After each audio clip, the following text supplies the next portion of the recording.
welcome to my channel, Edible Thoughts Makes. This channel is where I share with you my finished projects, works in progress, books I'm reading, things I'm cooking up, funny things the kids say. My hope is that as you watch this episode and the previous episodes that you find some inspiration along the way. This episode, I would like to feature a finished project. It is the sewing project. Sometimes I like to group my finished projects and my works in progress and things all together in one larger episode. However, sometimes that can get kind of overwhelming and takes a little more planning. I like to do some specific featured project videos because I also find that easier to find or search for if you are looking for a review or just some chit-chat about a certain project. Instead of trying to find where that one item is within like a 45-minute or an hour-long episode, you can just find that one specific episode just talking about that item or that project, and it's usually like, 5 to 15 minutes long. So also it makes it much faster for editing and uploading and things like that. So today's item is this dress that I am wearing, but it is the Metamorphic dress by Sew Liberated, and this pattern is for a reversible dress.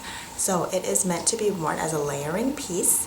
So you can wear it over another dress, you can wear it over leggings, long sleeve shirts, short sleeve shirts, whatever you feel like wearing. Today I'm showing it with a light cardigan and some leggings, and let me see if I can adjust the camera so you can see it better. So there it is. You'll see there's like a bodice and then a skirt, and you can make it all in one color. I'll tell you the story behind mine. So there was a week that I was just kind of in a funk. Like, I was in such a mood. Everything was irritating me. I was irritated at myself for being irritated. I was frustrated at the world. I was just not having it.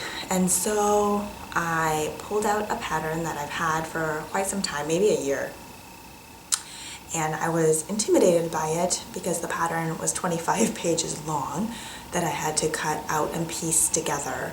And so I did that. I printed it out. I pieced the pattern together, and then I don't have like, I guess, standard tracing paper, so I got out parchment paper and I traced on that for the size that I wanted to make. And then it recommends you make a muslin, at least of the bodice, just to make sure it would fit properly. Well, I didn't have that, so I just cut out on like quilter's cotton and to see where I was at. And the pattern calls for like 2 to 3, I think, yards of fabric for the inner and for the outer. I might be wrong there, but I'm just thinking about it off of memory.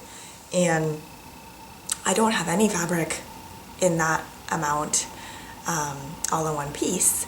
So I had to kind of piece things together, and I was just determined to make this. I don't know why, I just had to make it that day, but that's what I wanted to do. So I had to piece together different fabrics, and then for the skirt I have here, I actually took apart another skirt that I had sewn over 7 years ago that I don't wear very often, so I decided to repurpose it into this dress. So I used the seam ripper a lot that day, and there were just threads everywhere. But yeah, so I had to rip that apart and then make sure the width was something that I could use. So I think I ended up having my grain line like horizontally instead of vertically, just because I needed it to work. But there's no print on it, so it's not like the print is sideways. So I think it's just fine. But yeah, so I had to piece together a lot of different fabrics to make this happen, and it was kind of a fun exercise to do so. But along the way, I pieced together fabric. I'll show you the reverse side of this dress. I pieced together the fabric and I was like, okay, great, this will work. Well, then I started cutting and I cut on the wrong side. So a lot of pattern pieces will have a fold edge so that you have it symmetrical or mirrored imaged. Well, my fold wasn't on fold, it was on the knot fold, and so once you cut, you're kind of stuck. So then I was so frustrated about that because I just pieced together this fabric to be able to use it, and now I couldn't use it. So I had to get creative, and I think it worked out. Like, I was going to use a different color for the bodice on the other side and then do the whole skirt, that pieced together fabric. But since I cut on the wrong side, I didn't have enough to do that. I only had enough to do one side. So then my dress ended up being, the fabric was the same on one side and then different on the other side. Not for this one. This one's the same on both sides. I'll show you. So the front and the back are the same, and this side has the inseam pockets, which is great. I'll show you the reverse side of this dress.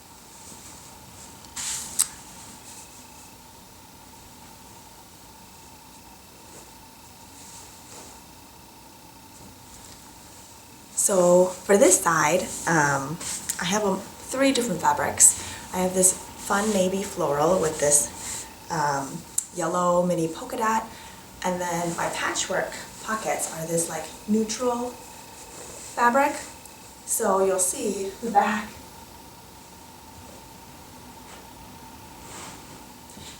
So what ties it together is the fabric for the pockets is the same as the fabric in the back, but so the back of the dress is different from the front of the dress. It works out. It was fine, but it was just a tad annoying at the time. So another special feature of this dress, it being reversible, is you can make it so that the other side peeks through the bottom. I'll turn the camera so we can see that part. So you see the coral peeking through here. So I do have plans to make this dress again, and I'm hoping to make it in linen blend or linen cotton, and all in one color, hopefully. And now that I've made it once, I will pay much closer attention to where the fold is and cut it appropriately. I might also size down one. I did the second size up from the bottom, but either my seam allowance I didn't do it correctly, or the size is just a little bit big on me. The front will like gape a little bit, but this is a layering piece, so I was hoping that it would come out bigger than smaller when I was doing it anyway, because if it's a little small, there's no zippers or buttons anywhere, so it would be hard to get over my head or to take off. And as a layering piece, I'd rather it a little bit bigger so that it isn't too snug if I had on like a long sleeve shirt underneath. So it works out just fine as this size, but I might try to do the one size smaller for the next one, or just be more aware of my seam allowances and make sure that I am doing them appropriately to the size or to the recommended seam allowance in the pattern. I might have done it too short, so we shall see. But it was a really nice one to practice on using fabrics that I already had, and piecing it together was kind of fun. I do think that this one will get a lot of wear just because they have pockets on both sides and you can reverse it, and it's just like it's a fun piece to wear. And so though I had the fabric mishap and I did, I think, accidentally get my thumb on the iron a little bit, it was just really nice to be able to have that project to piece together and to make and to use items that I already had. And even though I don't love using the seam ripper, it was kind of nice to be able to do that as well. It was a productive activity that didn't take a ton of brain power, and I knew that I was repurposing something into something else, which I always find a lot of joy in. It is super fun to make, and cheers to being creative. Have a great day.